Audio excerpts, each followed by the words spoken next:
Naglilinis ng mountain bike. Palabitin mo ng mga titigas na putik. Papasok sa loob ng bahay. Yan. Kinuha na ang pamunas. Oops, kinuha stand para madali mag ayos. Punas. Dali.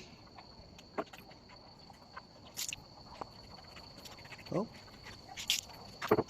Yan ang bilis. Times 4.6 nga pala rin. 17 minutes eh. May biniras pa yung ano. Ipapasok ko sa loob ng bahay ay pag may tae o may putik, diyan may sa loob. Darote. Yan. Umpisa ng punasan.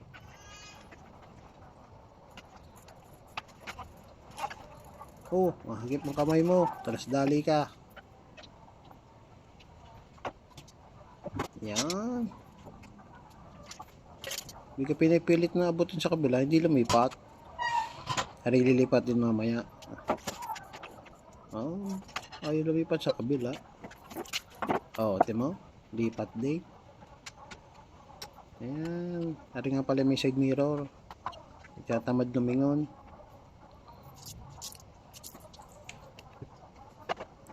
Oops. Hari gagamitin bukas kaya hari nilinis. Huwag sana ulan bukas. Para malayo-layo mayarating. Ano ba nga naman? Oh. Yun. Hari pagkatapos lalangisan ng ano. Ang kadena at saka mga kambyo. Ano po, nilangisa na.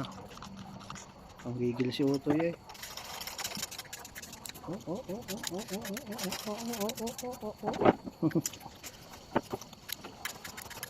Ayun. Ayun, pinanasan ng para di magkayat yung ano, pangis. Hindi pa tapos na.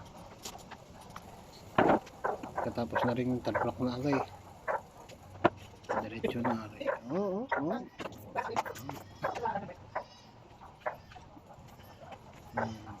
Hindi na inikot yung sa unahan at naman mapapaikot.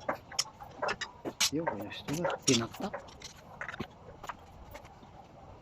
Tinataktak yun ng konti at may tubig-tubig pa mga ano.